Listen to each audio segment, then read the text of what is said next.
Alô, boa tarde. Hoje é quinta-feira, dia 24 de junho, são 17 horas em ponto. Bem-vindos de novo à Taba TV, ao programa Falou e Disse, onde eu e a Helena Reis recebemos hoje a nossa grande amiga Beatriz Bício. Seja bem-vinda à Taba TV, Beatriz Bício. E eu Obrigada. acho que não tem ninguém melhor do que a Helena para poder apresentar a Beatriz Bício. Ah, sim, com certeza. E quando a gente diz que é amiga, porque é amiga mesmo, é que eu tenho uma gratidão, tenho que repetir isso, uma gratidão com a Beatriz, né? Não só ela, como Neiva Moreira também, porque eles uma vez me ajudaram muito quando eu trabalhava lá em Santa Teresa, me levando lá o Galeano. Então, eu não posso esquecer nunca disso e vou ser grata eternamente por esse momento. Mas, então, a Beatriz é aquela pessoa plural, né? Que tem a sua marca registrada. Além disso, ela é uruguaia e naturalizada brasileira há muitos anos, né, Beatriz? E lá nos idos de 74, junto com Neiva Moreira, que depois foi seu esposo, e o Canabrava, eles gestaram na Argélia o futuro Cadernos do Terceiro Mundo, e que até foi parido, foi viabilizado 2 anos depois. Se eu falar alguma inverdade, viu, Beatriz, você me corrija, hein?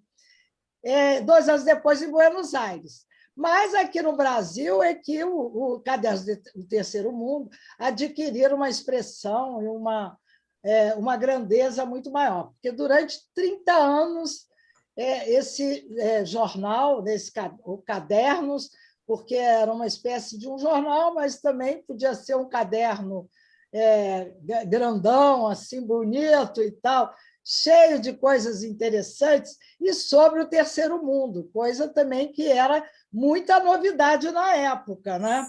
E em relação à mídia alternativa, porque na época nem se falava em uma mídia alternativa, essa expressão é bem atual de hoje, né?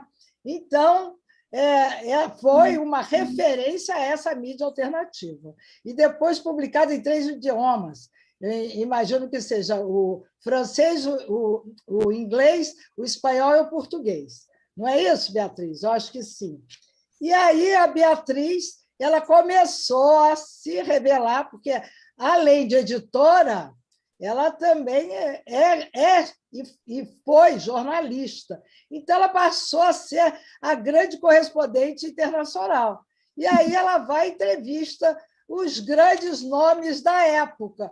Eu espero me lembrar de parte desses nomes, porque são tantos. Eu sei que eu começaria com Nelson Mandela e Fidel Castro, né? Um da América Latina, né? E o outro da África. Mas aí veio o Gaddafi, veio o Saddam Hussein, vem o próprio Galeano, né? Que foi entrevistado também. Vem quem mais? Eu até anotei aqui para não esquecer, mas Moura já... Machel. Ah, exato, o Machel, e, enfim, muita gente. E ela, por esse conjunto da obra, o reconhecimento, ela foi muito premiada. Ela recebeu a medalha Abreu Sodré, Golfinho de Ouro, não é? E eu acho que um reconhecimento também que eu não sabia, depois eu fiquei entendendo por que ele era tão fã da Beatriz, era o Celso Amorim. Ele deu um prêmio, não foi? Eu não sei o nome do prêmio. A Eu sei que medalha da Vitória. a medalha da Vitória Do Ministério da Defesa, sim. do Ministério da Defesa. Oh, que honra, hein?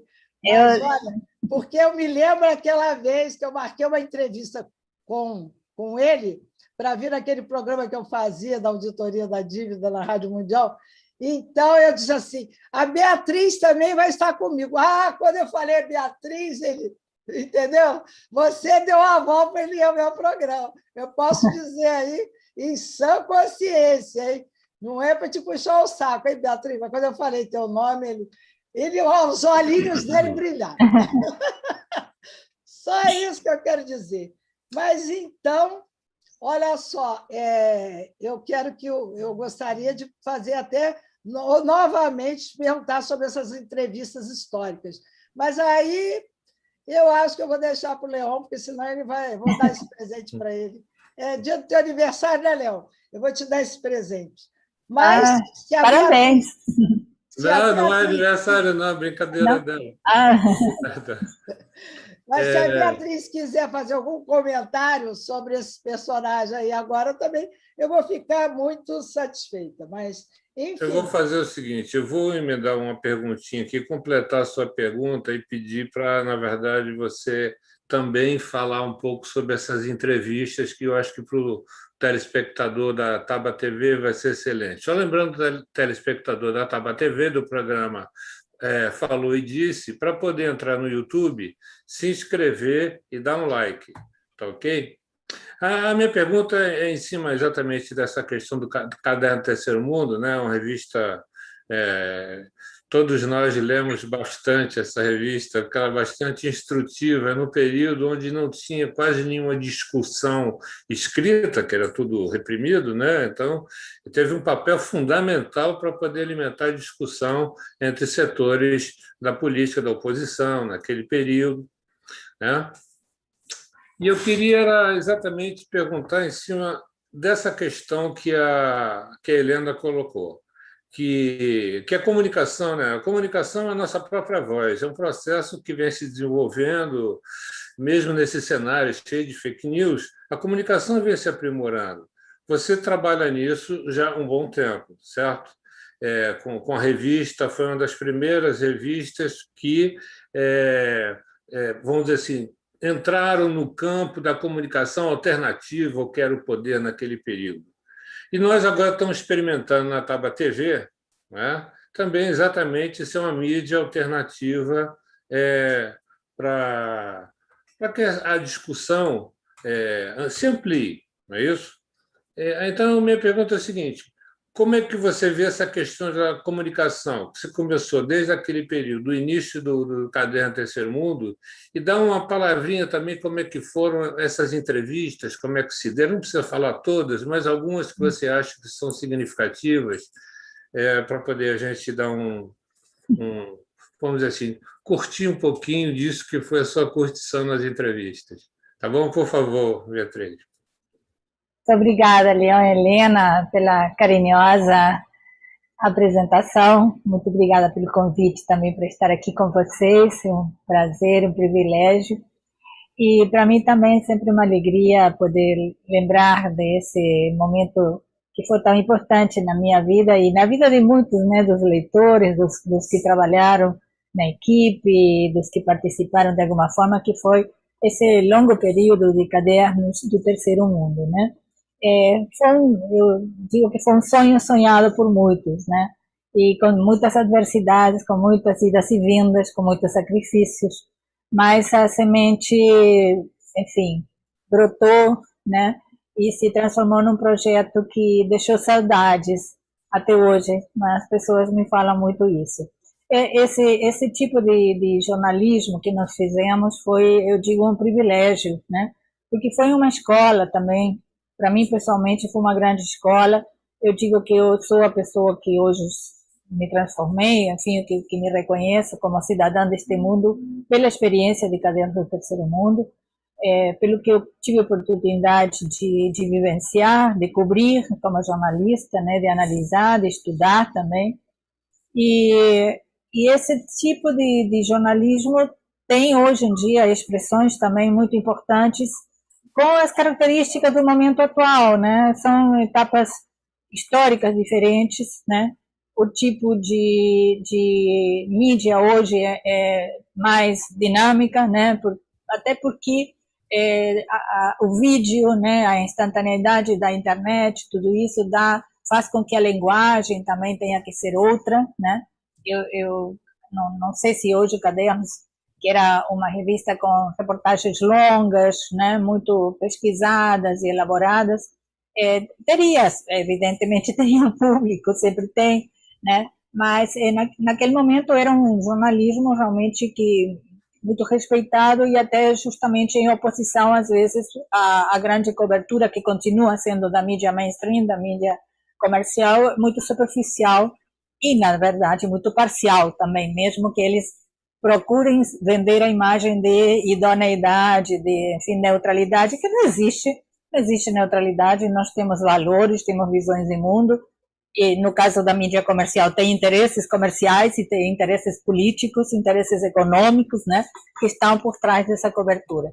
Então, em relação assim, ao projeto da revista, o que eu posso dizer é que foi possível porque tivemos assim, a possibilidade, naquele momento pré-internet, de costurar, né, de alinhavar um grupo de colaboradores, todos muito levados pelo ideal de um jornalismo em oposição justamente àquela outra vertente que, no qual, enfim, em geral, né, o terceiro mundo, os países que hoje chamamos do sul global, só apareciam quando era, como ainda continua a ser, né, quando era para divulgar alguma tragédia, né, mas dificilmente havia o interesse de conhecer quais eram realmente as demandas políticas, os anseios, né, os feitos, as conquistas, os desafios desses grupos de países, né? E nós tínhamos digamos assim, esse olhar de que a esses é que nós queríamos abrir os espaços tão duramente conquistados na nossa publicação, né? E as entrevistas, eu costumo responder sobre essa questão das entrevistas, foram fruto desse tipo de postura, digamos assim, de um compromisso, né, com essas causas. Nós defendíamos, falando um pouco como brincadeira, as causas perdidas, muitas vezes, né? Aquelas causas que realmente dificilmente tinham a oportunidade de serem apresentadas dignamente, né, pelos seus próprios porta-vozes, né, e não enviesados através de um olhar que sempre estava atendendo outros interesses, né? Então, todas essas lideranças que nos honraram com suas entrevistas exclusivas, né, nos recebendo, respondendo, nunca houve nenhuma dessas entrevistas que dissessem, as perguntas têm que ser enviadas previamente, né, ou que vocês têm que vir para que a gente veja se vocês não têm armas, coisas, me perguntaram até isso, né? Jamais, isso nunca aconteceu, nunca ninguém colocou nenhum tipo de demanda, nem requisitos, nem, enfim. Mas por quê? Porque havia uma longa caminhada prévia, né, de um conhecimento do que a revista representava, quais eram seus compromissos, nós pessoalmente também a trajetória, né? E, enfim, assim foram sendo costuradas, né? A entrevista de Fidel, por exemplo, que foi sem dúvida, né, uma dos grandes privilégios da minha vida profissional, uma entrevista exclusiva, sentada com Fidel várias horas, né? Foram uns 3 anos de negociação, mais ou menos, né? Porque entre a solicitação da entrevista e as muitas nuances, inclusive de agenda de ambos os lados, né? Porque também era evidente que a ideia era fazer como foi em Havana, né? Então, sim, foi costurado assim com tempo, né? Nem todas foram assim. As entrevistas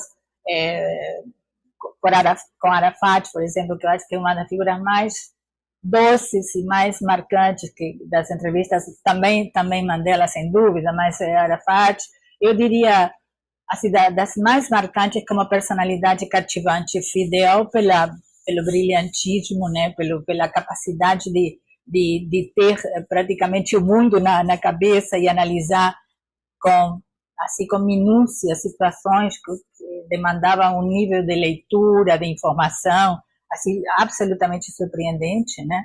E processadas com uma criatividade, com uma visão muito peculiar, né? Arafat, pelas circunstâncias em que ele vivia, permanentemente ameaçado, né? E nós entrevistamos em 3 momentos muito diferentes, na primeira em Beirute, quando ainda a Organização da Libertação da Palestina tinha sede em Beirute, e ele não dormia 2 vezes no mesmo lugar, né, porque estava permanentemente ameaçado. Né, como efetivamente depois, quando menos se pensava, ele morreu quando já estava no território palestino, em Ramallah, ele morreu envenenado, né, por infiltrações dentro do seu staff mais íntimo, né, dos serviços secretos israelenses, enfim. Outras vezes entrevistamos em Argel durante a conferência a reunião do Congresso Palestino no Exílio, onde também havia grandes personalidades palestinas, inclusive Eduardo Said e outros grandes intelectuais. E a terceira vez foi em Tunis, já quando a OLP expulsa do Líbano, depois da invasão israelense no Líbano, que nós estávamos lá também, por acaso, quando aconteceu em 82, e Beirute foi bombardeado. Aí depois a OLP é obrigada a se reorganizar na Tunísia, né? Aí fizemos uma terceira. E Arafat era uma personalidade, assim, ao mesmo tempo, um líder que tinha que ter um perfil, né, de firmeza e tal, e por outro lado um ser humano tão cálido, né, que ele abraçava, né, literalmente abraçava a gente e passava assim uma coisa de muita ternura, de muito carinho, né. Samora Machel, né, Samora Machel, a flor da natureza, um líder nato, né, cativante, que deu várias entrevistas também em Maputo, né? E, enfim, que surpreendia pela capacidade de explicar as situações mais complexas que eles estavam enfrentando nos primórdios da construção do Estado em Moçambique, de uma forma muito bem humorada, né? E lamentavelmente também morreu, como depois de 10 anos ficou confirmado por uma interferência sul-africana no voo que o trazia de volta de uma reunião, quando o avião cai com ele, com todos os principais dirigentes, uma terrível tragédia que eu acredito que mudou um pouco o destino de Moçambique. E Mandela, enfim, com o simbolismo de Mandela, também uma personalidade muito, muito doce também, muito de um humanismo, né, que transpira assim no contato até com o olhar, né. Enfim, cada um do seu jeito.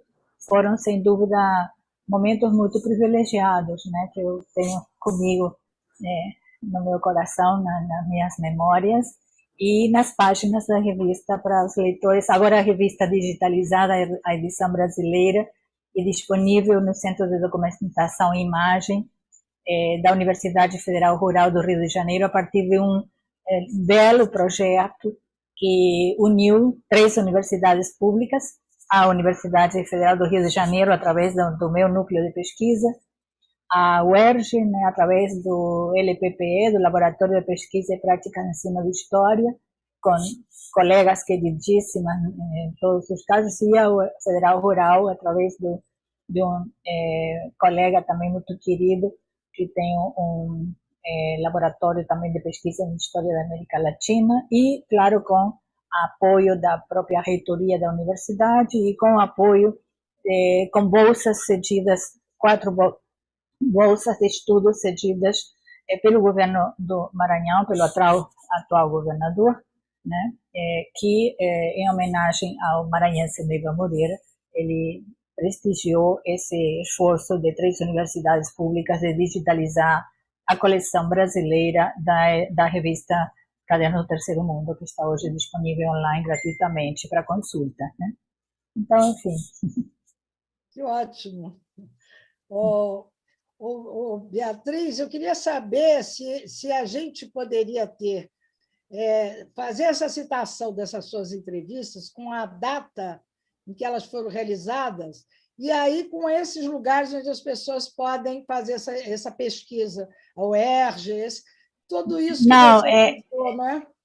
A pesquisa é muito fácil, porque tem que entrar no sítio web da Universidade Federal Rural do Rio de Janeiro, dentro do sítio web da universidade, ir ao Centro de Documentação e Imagem, CEDIM, e dentro do CEDIM colocar Cadernos do Terceiro Mundo.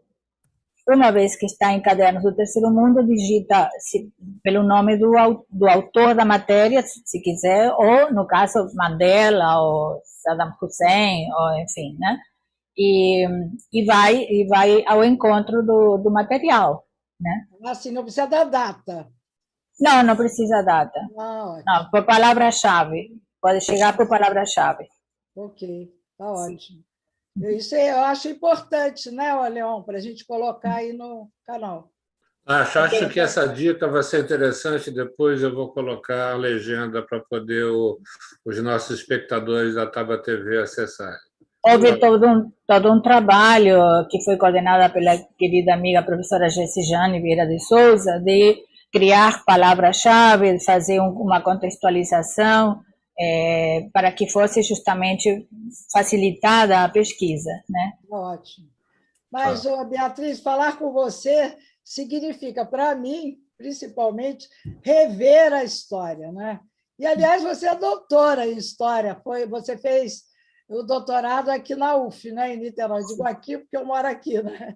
Sim. E eu gostaria de tomar, então, como ponto de partida dos Cadernos do Terceiro Mundo e tudo mais, a Conferência de Bandung, realizada na Indonésia em 1955, no governo Sukarno, e que representou um momento simbólico da segunda metade do século XX, dessa emergência dos países não alinhados, mais conhecidos como países do terceiro mundo, né?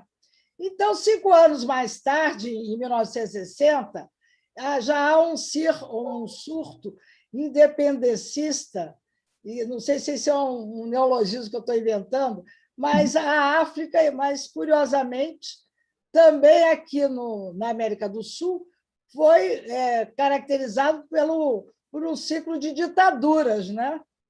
E aí vocês, algum tempo depois, vocês criam em Buenos Aires os cadernos. Então, nesses 20 anos de história, eu queria que você revivesse de alguma forma, e, como um fio condutor, a superação desse trágico legado do período colonialista e a superação também das ditaduras do nosso continente. E depois, então, a gente iria falar e focar esse retrocesso do agora, né? Não sei se ficou claro aonde eu quero chegar. Sim. Sim, para o continente africano e para o continente asiático, a Conferência Afro-Asiática de Bandung, de 1955, foi, sem dúvida, praticamente um divisor de águas, né? Porque, e até eu diria, para a política internacional, né? Porque foi um fato histórico dos mais importantes do século XX, né? Tem vários historiadores que, quando analisam o século XX, dizem, olha, apesar de que, quando se fala em século XX, a primeira coisa que, em geral, para o senso comum aparece são as duas grandes guerras, né? A Primeira e a Segunda Guerra Mundial, mas, na verdade, tem muita coincidência em historiadores em dizer que o fato mais importante do século XX foi justamente o processo das independências africanas e asiáticas, de toda essa reviravolta que muda o mapa do mundo, né? E que, de alguma forma, a Conferência de Bandung simboliza, né? Porque, como eu disse Senghor, que mais tarde viria a se tornar o presidente do Senegal, a Conferência de Bandung foi o fim do complexo de inferioridade, diz ele, né? No caso, pensando fundamentalmente no continente africano. Porque uma das questões mais trágicas para superar do colonialismo, e eu não sei, né, se realmente podemos dizer que isso foi superado, é que o colonialismo precisou de uma ferramenta, de um instrumento perverso para justificar a sua dominação. E isso começa com nossa dominação nas Américas, com a colonização espanhola e portuguesa, que é introduzir a questão da hierarquia das raças humanas, né? Então, que havia a raça privilegiada branca, que, por ser superior, desenvolvida, portadora da civilização, tinha como missão, né, civilizar as outras raças inferiores, né? Então, com essa introdução do conceito racial como uma justificativa, né, que vai permitir o genocídio dos índios nas Américas, o genocídio africano, a terrível marca da história humana que foi o tráfico negreiro, né, e o domínio e a destruição de civilizações históricas, que teria sido tão importante que hoje pudéssemos contar com elas, esse momento, parcialmente, pelo menos em termos políticos, ficou superado com a grande etapa das independências da África e da Ásia.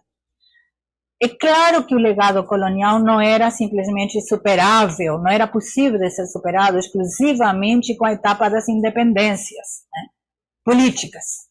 E isso é o grande tema, eu digo, que se alastra, que herdamos no século XXI do legado do século XX, né? Porque para efetivamente esse processo de construção de alguma coisa nova ser completado, todo o legado do colonialismo teria que ser superado. E nós estamos longe de superar o legado em termos de dependência econômica, que nos leva ao subdesenvolvimento, né?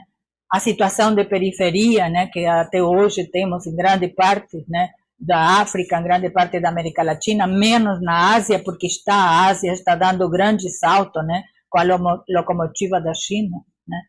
Mas Bandung põe uma pedra fundamental nisso e coloca as demandas futuras a serem ainda conquistadas, né? Que havia uma clareza de que a independência política não poderia ser um fim em si mesma.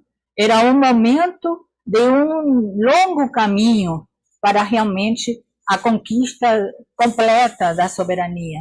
E que, por outro lado, evidentemente, isso Bandung marca muito claramente, tinha que ser superado o racismo, a condenação do racismo como um elemento central, né, de qualquer processo realmente de dignificação do ser humano, né? Mas é um ponto de guinada, sem dúvida. E depois vem a fundação em 61 do movimento não alinhado, né, quando esse grupo de países, e aí no caso já também não somente do terceiro mundo, porque a conferência é em Belgrado, a antiga Iugoslávia, Tito, né, o Marechal Tito, um dos que convoca a conferência de Belgrado.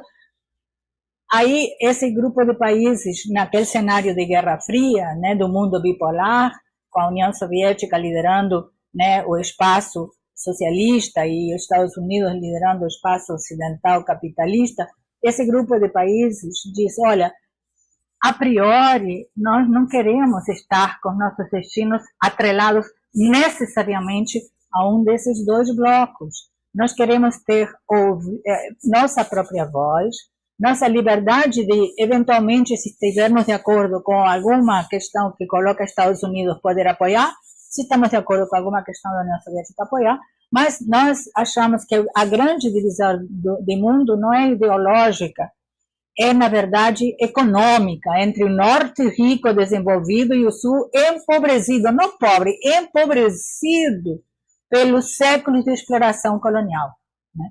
E aí, então, os não alinhados colocam outra, né, acrescentam mais uma questão e começa a se desenvolver aquela grande questão de temos que mudar as regras de jogo da economia mundial, que era aquela palavra de ordem, a nova ordem econômica internacional. E, juntamente com essa demanda, temos que democratizar os meios de comunicação, nova ordem informativa internacional. Duas grandes bandeiras do movimento não alinhado perfeitamente vigentes no mundo de hoje, né? E eu diria a democratização dos meios de comunicação hoje um desafio atualíssimo, com tudo que as novas mídias, inclusive, acrescentaram de complexidade a esse tema, né? Então, tal como tu colocaste, realmente, Helena, esse momento são um pouco o contexto no qual o Caderno do Terceiro Mundo surge, esse tipo de debates. Então, a ideia desse humilde grupo de jornalistas que teve aí essa audácia, né, esse sonho, era, bom, vamos, nem que seja com uma gota de água nesse oceano de falta de informação sobre as nossas realidades, vamos tentar contribuir de alguma forma. E aí surge Cadernos, né? E no ciclo das ditaduras, nós, mal ou bem, fomos sobrevivendo, né? Tivemos que mudar, fomos nômades, que eu digo, né? A revista foi fundada em Buenos Aires, todo mundo ameaçado, tal, tivemos todos que sair de Buenos Aires, do grupo inicial, tivemos companheiros que foram mortos, estão até hoje desaparecidos, alguns dos que colaboraram desde o começo, né? E aí a equipe inicial se dispersou, mas foi refundada no México a revista pelo Neiva por mim, por um grupo evidente, também do qual participaram inclusive meu irmão, minha cunhada, pessoas também muito queridas que nos apoiaram, Francisco Julião, que apoiou muito, que estava exilado no México, Genaro Camero Checa, que era naquele momento secretário-geral da Federação Latino-Americana de Jornalistas, o Instituto Latino-Americano de Estudos Transnacionais, que era dirigido por Juan Somavia. Houve um grupo que achou que a revista, Rafael Roncagliolo, que depois se tornou primeiro-ministro, ministro de Relações Exteriores no Peru, falecido há menos de um mês, um grande colega e queridíssimo amigo, e tantos outros, porque encontraram que essa proposta era uma proposta muito importante, onde a América Latina se colocava para ser uma das vozes desse mundo, né? Desse terceiro mundo, desse sul global que hoje chamamos, né? E aí surge essa rede que numa época prévia à internet foi uma rede importantíssima que reuniu comunicadores, jornalistas e especialistas e enfim, de todos os continentes, mas sobretudo asiáticos, africanos e latino-americanos, né? Que colaboravam. Nenhum deles cobrou nunca nada, não havia dinheiro para pagar artigo nem nada, isso era uma questão realmente de vocação democrática, né? Para contribuir para isso que é fundamental para a construção da cidadania, que é a informação. Vou cair um pouco nessa linha, porque é o seguinte, o que eu queria falar agora sobre a questão do movimento que você participa, que é de fortalecer o diálogo, principalmente as experiências, de fazer cooperação técnica e cultural, e econômica, política, entre a América Latina, África e Ásia. Perfeito? Só que é o seguinte, o Oriente Médio hoje em dia é um conjunto de barris de pólvora, né? Tem vários barris de pólvora que estão, vamos dizer assim, sobre diversas rotas comerciais. Aquilo ali vai ficar explodindo o tempo todo, principalmente agora com a rota da seda chinesa, aquilo vai pegar mais fogo ainda. E com o governo Biden, que é do partido da guerra.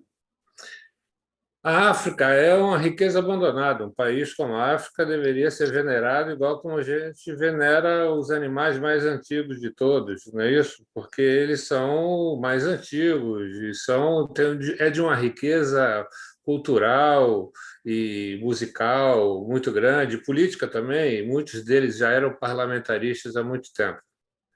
Mas o que eu quero dizer é o seguinte: a América Latina, a África e o Oriente Médio, hoje em dia, estão numa situação complicada, muito acirrada. Como é que a gente pode articular, ou como que você vê uma possibilidade de articular um movimento para poder fortalecer o diálogo entre, vamos dizer assim, América Latina, África e Ásia? Você fez isso bastante bem no Caderno Terceiro Mundo, mas agora, que alternativas você acha que a gente tem? Que perspectiva a gente tem para tentar articular isso? Ou se já existe alguma articulação e eu nem sabe, né? Sim, eu acho que existem, e que a gente pouco conhece, iniciativas de diálogos dos mais diversos, né? Uma experiência que hoje, enfim, já não está no auge, mas que ainda é válida, né? E que, sobretudo, marcou, né, todo esse início do século XXI foi a experiência dos fóruns sociais mundiais, né? Que foram um ponto de encontro importantíssimo, uma iniciativa que nasce em Porto Alegre, aqui no Brasil, né? Brasil nesse pioneiro dessa convocatória, e marcou profundamente, e apesar de que hoje o Fórum Social Mundial, enfim, está passando por, enfim, um momento de se repensar, né, para ver se vai se transformar, se vai manter esse formato, enfim, mas ele já, no meu entendimento, ele já deu alguns frutos, porque esse tipo de encontro que o Fórum Social Mundial permitiu, nas suas múltiplas, né, reedições na África, na Ásia, na Europa, nos Estados Unidos, na América Latina, em diferentes lugares, várias vezes aqui no Brasil, etc., permitiu que algumas redes se formassem, que continuam o seu trabalho, né? O que, né, me parece que ainda não surgiu, mas os movimentos históricos produzem, né, as condições, é o encontro das várias iniciativas, riquíssimas iniciativas que estão surgindo, por um lado em movimentos identitários, por outro lado em movimentos ecologistas, por outro lado em movimentos que procuram valores até filosóficos, por outros mais voltados para questões políticas diretamente. Então, a amálgama, né, que permita esse encontro, esse diálogo maior, esse ainda está em gestação. Mas, a nível acadêmico, hoje em dia tem diálogos importantes, muito importantes. Eu mesma participo da rede Bandung Spirit, né, que justamente recupera esse momento de Bandung para repensar o mundo hoje, e que é formada por não somente acadêmicos, também jornalistas e, enfim, estudantes de todos os continentes, mas com peso maior da África, da Ásia e crescentemente da América Latina. Então, eu penso que estamos num momento, sim, de curto prazo, muito desafiador e muito difícil, né? Mas fundamentalmente porque estamos no meio de um processo, no meu entendimento, né, de mudanças das hegemonias a nível geopolítico, digamos, né? Há bastantes evidências de que estamos num momento de declínio dos Estados Unidos como grande hegemon, né? Que se pensou quando a União Soviética foi desmembrada, enfim, que veríamos um longo período de um mundo unipolar, né? Na verdade, sim, houve, evidentemente, que nas primeiras décadas, né, posteriores à desintegração da União Soviética, houve um momento de um mundo unipolar e Estados Unidos, né, como grande poder hegemônico, mas se vislumbrou já desde o final do século XX, e cada vez me parece que fica mais nítido, que estamos no momento de uma emergência, de uma grande e forte liderança asiática que está se apresentando no horizonte, né? Que não necessariamente esperamos, inclusive, vai repetir, né, as audácias imperiais dos Estados Unidos, até porque me parece que os valores, né, a visão de mundo, a perspectiva das relações internacionais é completamente diferente, né, afortunadamente, né? Mas, sem dúvida, que essa transição, declínio de um grande poder hegemônico e subida, né, de um grupo de países liderados pela China, hoje com uma aliança estratégica com a Rússia, criando, né, um novo polo de poder, isso dá né, terremoto geopolítico, né? E nós estamos aí nesse momento que pode durar muitas décadas, não é uma transição que vai ser assim de um momento para outro, mas eu vislumbro que essa é a grande perspectiva para esse século XXI, né? Essa mudança de poder hegemônico.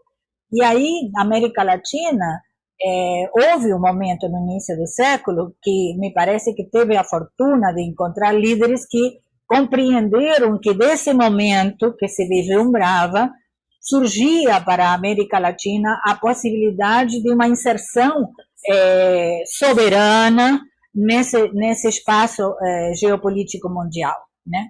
E estamos num refluxo, mas esse refluxo nós não sabemos se é realmente um refluxo que vai predominar, vamos esperar que não, né? Ou se, como refluxo, é um momento doloroso, terrível, de muita destruição, de um custo muito elevado em vidas humanas e em destruição de patrimônio coletivo, né? Mas que, enfim, como eu pessoalmente acredito, né, será também superado e iremos ver outros futuros diferentes. Tá. Antes de passar a pergunta para a Helena, só lembrando aos espectadores da Taba TV, do programa Falou e Disse, para poder entrar lá no nosso canal do YouTube e se inscrever e dar um like. E também dizer o seguinte, que se você acessar o tabatv.com.br, você vai ver todas as entrevistas que nós já fizemos antes.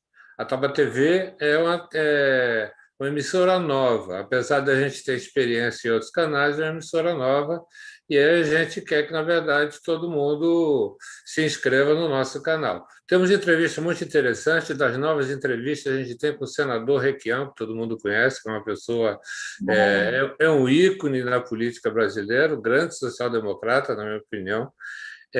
E também temos entrevistas sobre saúde, entendeu? Sobre vacina, com a infectologista Eliane Matos, entendeu? E também temos entrevistas sobre a China. Nós temos entrevista com o Jabor. Elias Jabor.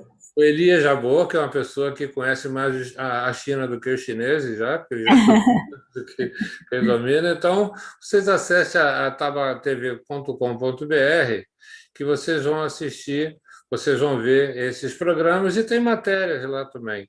Antes de passar a pergunta para a Helena, só é o seguinte, que você estava falando, Beatriz, é que há muito tempo atrás a gente tinha um movimento revolucionário que ajudou muito a alavancar uma série de coisas, a articular uma série de coisas. E hoje em dia, o movimento mais à esquerda, talvez, que a gente tenha no mundo é a social-democracia, que é quem está fazendo frente ao liberalismo. E talvez isso não seja suficiente para poder a gente conseguir fazer um nível de articulação igual como fez antes. Eu acho que os movimentos políticos mais compromissados com as mudanças sociais têm que estar presentes de forma mais forte. Por isso, em determinados períodos, a gente viu lideranças importantes que levaram isso, e hoje em dia a gente não tem uma quantidade tão grande nem tantos movimentos. Helena, por favor. Ok. Daqui a pouco eu vou falar mais do que a gente não tem mais muito tempo, mas eu tenho ainda algumas questões aqui com a Beatriz, né? Porque, como eu digo que ela é múltipla, né? Ela é jornalista, ela é pensadora, é professora, é historiadora, e aí falando como historiadora, né? E até escritora. O mundo falava árabe. Eu queria conversar um pouquinho sobre esse mundo que falava árabe, porque eu sei que é um trabalho de doutorado, né, que você fez, mas eu acho que não é aquele trabalho de doutorado muito acadêmico. Eu ainda não tive a oportunidade de ler, hein? Estou aqui entrevistando sem ter lido o livro. Isso é horrível, né? Mas eu vou confessar isso publicamente.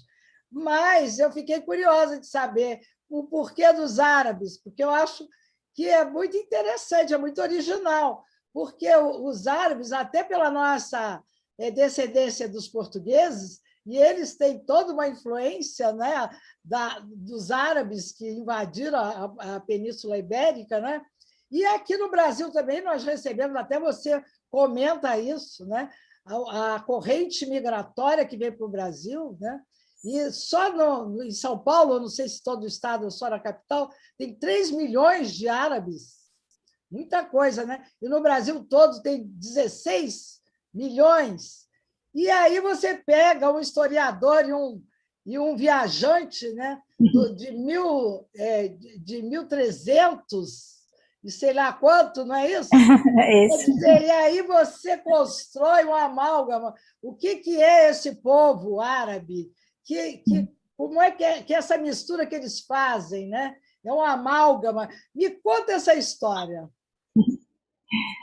Essa história, Helena, é o seguinte: quando eu, como jornalista, visitava a África e Oriente Médio, que foram os dois pontos nos quais mais eu estive, né, como jornalista fazendo coberturas, né, sempre me chamou muito a atenção a densidade e a sofisticação da cultura, ou, se você quiser, da civilização que tinha sido criada pelo Islã, né? Porque hoje em dia, na África e no Oriente Médio, evidentemente, você vê o quanto o Islã está presente, mas você vê também, através da arquitetura, através das formas decorativas, através da música, através, inclusive, das universidades, você vê uma densidade que não é somente contemporânea, isso aí é de uma tradição secular, né? E sempre tive a curiosidade de mergulhar e conhecer mais isso, porque como jornalista a gente sempre acompanha, mas sabemos o quanto a gente não consegue, né, pela questão mesmo que a revista era uma revista mensal, ou quando eu colaborava com rádios e até com televisões, a coisa mais momentânea ainda, a gente não tem aquela possibilidade que dá o doutorado, que, né, 4 anos você mergulha numa pesquisa. Então, eu decidi, uma vez que eu tive, na verdade, a grande dor de ter que fechar a editora e colocar um fim ao projeto que tinha sido central na minha vida por tanto tempo, eu brinco, repeti isso N vezes, porque ele é uma questão real. Eu estava muito mal, estava realmente muito psicologicamente muito abalada com isso, né? E qual era a forma de superar isso? Bom, eu dizia, ou eu vou para o Pinel, recebo um tratamento psiquiátrico lá, choque elétrico e tal, reage que o mundo não acabou, porque cadernos acabou e tal, ou eu ia, que sempre gostei muito, voltar a estudar. E aí então eu decidi voltar, foi a etapa que me dediquei para o doutorado, e aí eu disse, então agora é o momento que eu vou fazer aquilo que eu quero fazer há tanto tempo, não tenho tempo e vou estudar o Islã. Mas aí eu queria estudar o Islã, não através de uma bibliografia de Ocidente sobre o Islã, queria ver ele a partir do olhar de grandes referências do próprio Islã. E nunca tive interesse nem de longe de estudar o Islã como religião, apesar de que, claro, que permeia a religião também. Eu queria entender o legado civilizatório do Islã, né? Do islamismo.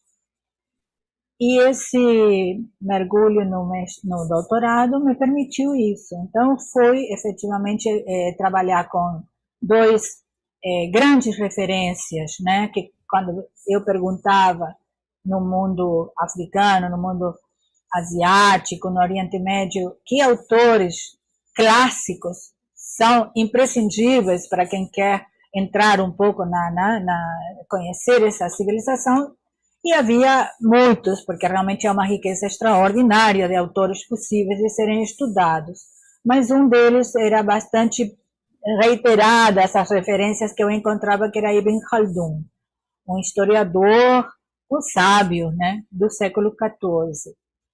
E aí, minha primeira ideia era trabalhar exclusivamente com ele. Através do diálogo com minha orientadora, Vânia Freud, surgiu, digamos assim, o diálogo entre um historiador e um viajante, Ibn Battuta, também do mesmo século, um viajante que viaja 33 anos, né, e que deixa suas memórias, muito mais que Marco Polo viajou, né, o grande viajante da Idade Média que a gente conhece é Marco Polo. mas na verdade Ibn Battuta viajou muito mais em tempo e muito mais em espaço percorrido, né? De algumas regiões é a única fonte, porque ele era de uma minúcia nas memórias, né? Que era um etnógrafo, né? Ele antecede todas as referências etnográficas que a gente tem aqui ocidentais, né? E realmente, então, dessa leitura cruzada da obra desses dois grandes sábios é que surge esse meu trabalho, né?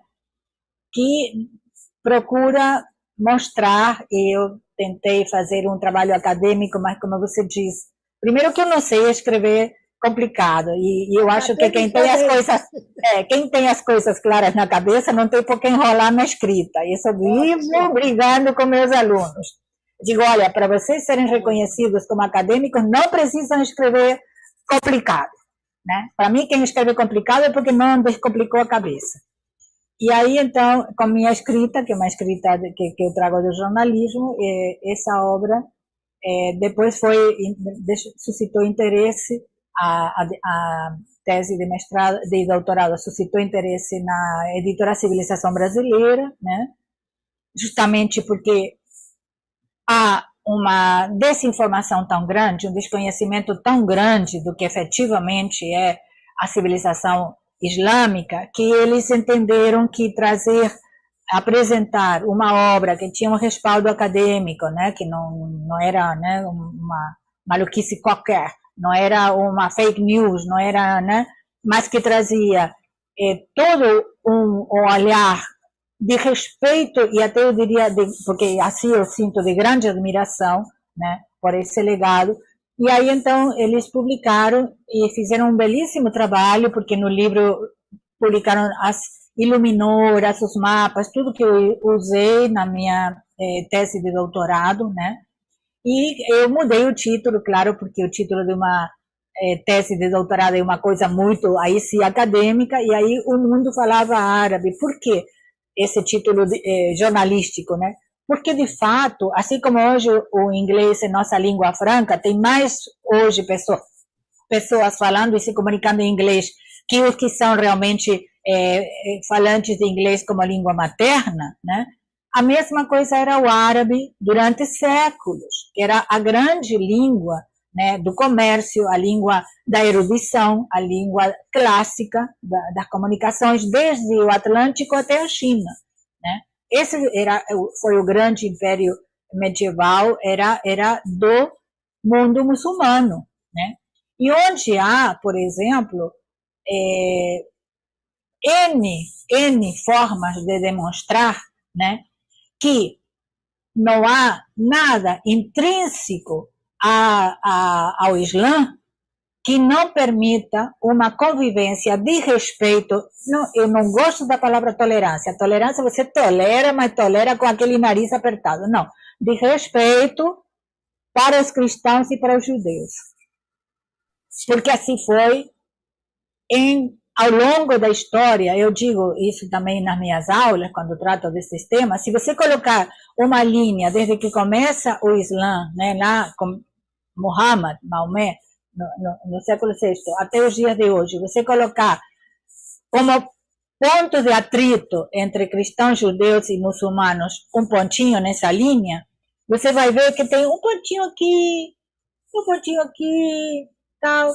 E depois, no século XX, e sobretudo a partir da segunda metade do século XX, começa um monte de pontinhos.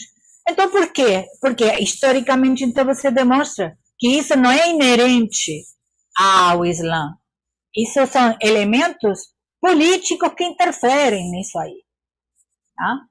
E isso é muito importante.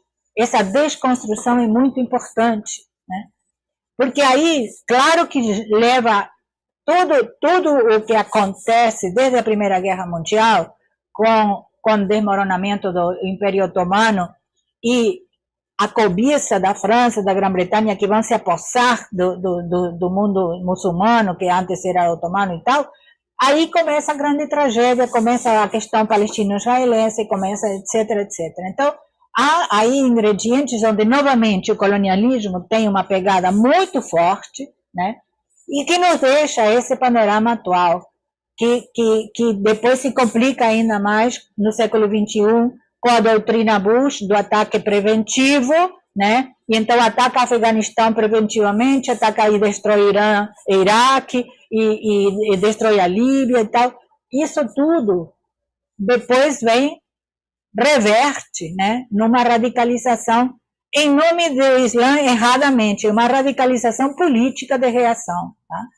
Então, eu acho que se, por exemplo, o livro A Medalha da Vitória, que o ministro Celso Amorim me concedeu, quando ele me manda, né, o convite para receber a medalha, que é uma honra do Ministério da Defesa, eu quase desmaiei, porque é uma medalha que, para quem prestou grandes serviços à pátria. Né? E aí eu perguntei, mas ministro, o que eu fiz para merecer? Me sinto honradíssima. O que eu fiz para merecer a medalha da vitória? E ele me disse, você fez um livro que vai contribuir muito para que aqui no Brasil saibamos acolher adequadamente os árabes e os muçulmanos. E qualquer outra religião. Porque você fala nisso, na necessidade desse diálogo, desse respeito de todas as diferenças, né? Eu me senti muito feliz quando ele me disse isso. Quando eu encontro com ele, eu sempre volto a agradecer, né? Sou gratíssima, né, por essa honraria extraordinária que ele me concedeu, mas que, na verdade, eu acredito que a uma civilização que eu tentei, sem ser muçulmana, não tenho nada aliás, não tenho religião nenhuma, não tenho uma gota de sangue árabe também, que eu saiba, né? Sou descendente de italianos, como eles andaram aí pela Sicília e tal, eu não sei se de repente algum dia, lá para trás, um exame de DNA não diz que... É possível, é possível. No meu registro da minha família não existe, né? Enfim, porque se fosse até da Península Ibérica, né? Onde houve 7 séculos e meio de presença muçulmana, né? Aí até podia ser, mas não vem da Itália, sei lá, onde a presença muçulmana foi bem mais breve, né? Mas, enfim, essa é outra coisa, né? Nós temos como matriz, quais são as matrizes da América Latina? A matriz ibérica é uma delas. A matriz indígena, que eu acho que é muito forte, que nós temos que tirar o chapéu para hoje, o que está conquistando nossos indígenas, né, na América Latina e no Brasil, né? E a matriz africana. Então, na matriz ibérica, veio embutida a matriz islâmica, a matriz muçulmana, 7 séculos e meio. Em Portugal, não. Portugal, realmente, já no século XIII, Portugal já estava constituído. Mas, na atual Espanha, o último reino muçulmano que foi derrotado pelos reis católicos, Isabel de Castela e Fernando de Aragão, foi derrotado por eles em 1492, né? Então, aqueles ibéricos que vieram para cá, naquelas caravelas e tal, estavam muito impregnados do legado muçulmano, que era muito mais sofisticado e muito mais interessante que o que poderiam, naquela altura, oferecer os reinos cristãos, em termos civilizatórios, né? Enfim, até esse é o livro. Mas, Beatriz, olha só, eu acho importante, assim, num programa como esse que nós temos, deixar evidente a importância da cultura que está em baixa nesse país, né? Do conhecimento, dessa junção, dessa leitura como você faz. E eu quero aqui registrar novamente, o mundo falava árabe, hein? E a Beatriz veio aqui ratificar isso. E olha só, uma vez eu liguei para você e você disse assim, mas eu não estou aí no Brasil, era para te convidar para uma entrevista. Não estou no Brasil, estou na França, e daqui eu vou para a Inglaterra, estou estudando. Então, essa mulher, ela o tempo todo ela estuda. E é isso que a gente tem que saber que é importante, sabe? Essa coisa da gente ignorar o conhecimento e viver esse obscurantismo, isso não está com nada. Eu te agradeço muito essa colaboração. E eu queria que depois, antes de eu passar a palavra para o Leon, sobre os Diálogos do Sul e como é que a gente pode fazer uma parceria com os Diálogos do Sul. Conta aí para as pessoas que não conhecem do que se trata. Helena, olha só, nós já estamos chegando no final do programa, e essa era a pergunta que eu ia fazer exatamente. Então é a Apesar pergunta do Leon, não é minha. Não, não, não. Essa pergunta nossa, ou seja, é uma pergunta do interesse de todos, porque é, vamos dizer assim, uma instância de articulação isso, né? Então, por favor, dá uma palavrinha sobre os Diálogos do Sul. Diálogos do Sul foi uma iniciativa quando, enfim, desaparece Cadernos do Terceiro Mundo. Paulo Canabrava, que tinha sido um colaborador permanente, né, do projeto, conversando um dia aqui que ele veio me visitar enfim, até dar um curso, participar de um debate que eu promovi na UFRJ, ele comentando que tínhamos que fazer alguma coisa para manter o espírito da Cadernos e tal. E surge essa ideia de fazer uma revista eletrônica, né, tudo absolutamente digital, que ele, na verdade, Paulo, está tocando, né, com grande dedicação e carinho e brilhantismo, né, e ele tem esse programa dele que é diário, né, no site Diálogos do Sul, né, e tem uma equipe jovem trabalhando com ele, né, e em parceria com o meu núcleo de pesquisa na UFRJ, que se chama Núcleo Interdisciplinar de Estudos sobre Ásia, África e as relações Sul-Sul, né, tudo que tem a ver com minha trajetória de jornalista, eu trouxe para a vida acadêmica, e com o LPPE, o Laboratório de Pesquisa e Práticas de Ensino e História da UERJ, de duas queridas colegas, a Ângela Roberti e Jaqueline Bentapani. Com Paulo, nós temos um programa mensal de entrevistas que se chama Diálogos em Sul Maior, né? Esse é um projeto de duas universidades públicas, a UFRJ e a UERJ, com Diálogos do Sul, para uma entrevista com algum entrevistado particularmente, enfim, que dialoga com os temas que nós trabalhamos. Esse último programa nosso de Diálogos em Sul Maior, entrevistamos o Gerson Baniwa, que é um antropólogo, professor da Universidade Federal do Amazonas.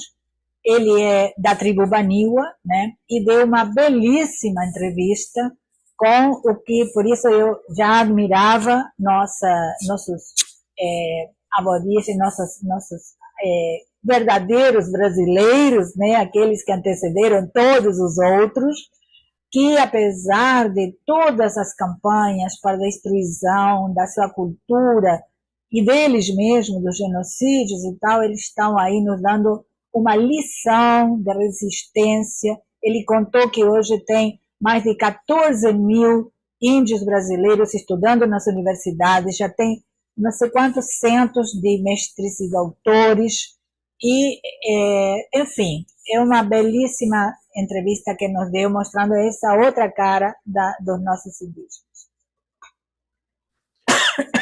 Eu tenho uma afirmação que está em espanhol: aprecio e aprendizaje de la otredad cultural. Eu botei no chat, foi dado pela Asril Bacal. Asril é um querido amigo peruano sueco. Então ele está nos assistindo, viu? Ai, que beleza. Para você. Então, obrigado, Asril, pela sua mensagem. Ele está assistindo desde Suécia, viu? Isso. Muito bem. Então, vamos... Helena, quer fazer suas palavras finais? Não, só já agradeci a Beatriz muitíssimo. Deixo agora para você agradecê-la. Por favor, Beatriz, suas palavras finais. Dá uma palavra para os telespectadores do programa Falou e Disse aqui da Taba TV. Bom, espero, queridos telespectadores, que o programa tenha sido de interesse, né? Para mim foi uma alegria e um prazer estar aqui com o Leon, com a querida Helena, né? Agradeço muito o convite, e a Taba TV venha se somar, né, a esses empreendimentos corajosos, importantíssimos, que estão surgindo para trazer a voz daqueles que, né, em geral, não aparecem, mas que têm uma mensagem muito forte e muito importante nestes tempos terraplanísticos e escurantistas, onde a cultura, como a Helena disse, tentam esmagar, mas não conseguirão, porque a cultura resiste, a cultura somos nós, cada um de nós é um pedaço de cultura, né? E sem a cultura não há humanidade. Se há alguma coisa que nos identifica como seres humanos, é que somos capazes de produzir cultura, né? Obrigada. Professora Beatriz Bício, muito obrigado pela sua presença. Eu queria colocar que o programa Falou e Disse e a Taba TV são instrumentos da sua voz também, tá ok? Então, fique à vontade, por favor, aqui está em casa. A nossa oca não tem porta, é só chegar, que é bem-vinda. E aí convidamos para poder você participar das nossas rodas em volta da fogueira, para fumar o cachimbo da paz e para conversar sobre os aspectos tão importantes da vida mundial. Eu acho que para os telespectadores do programa Falou e Disse, eu acho que esse programa de hoje foi uma grande contribuição para poder se voltar a essa questão da comunicação, lembrar o caderno do Terceiro Mundo e que a gente precisa de iniciativas tão fortes como aquela, e conte com a gente aqui no programa, os programas da Tábua TV, que são alguns. Leon, só para encerrar, eu queria dizer para a Beatriz que agora eu entendo aquele olhinho brilhando do Celso Amorim, né? É porque ele já tinha te dado a medalha, ele já sabia tudo sobre você. Eu é que estava ignorando. E eu sou amiga, hein? A gente pensa que sabe, não sabe nada, né? Está sempre aprendendo. Hoje aprendi muito com você. Muito obrigada, amiga. Obrigada. Olha, um abraço nesses momentos em que tudo é tão virtual. Eu mando um abraço virtual. Sintam-se abraçados. Tá? Também os telespectadores. Precisamos disso, desse calor que nos falta, mas que a gente tenta compensar virtualmente. Claro. Valeu. Muito obrigado. A Tábua TV agradece. Estamos encerrando mais um programa Falou e Disse, e até o próximo programa para todos os nossos amigos. Não se esqueçam de entrar lá no nosso canal do YouTube, se inscrever e dar um like, ok? Um abraço, boa tarde a todos. Mais uma vez, muito obrigado, professora Beatriz Bício. Prazer.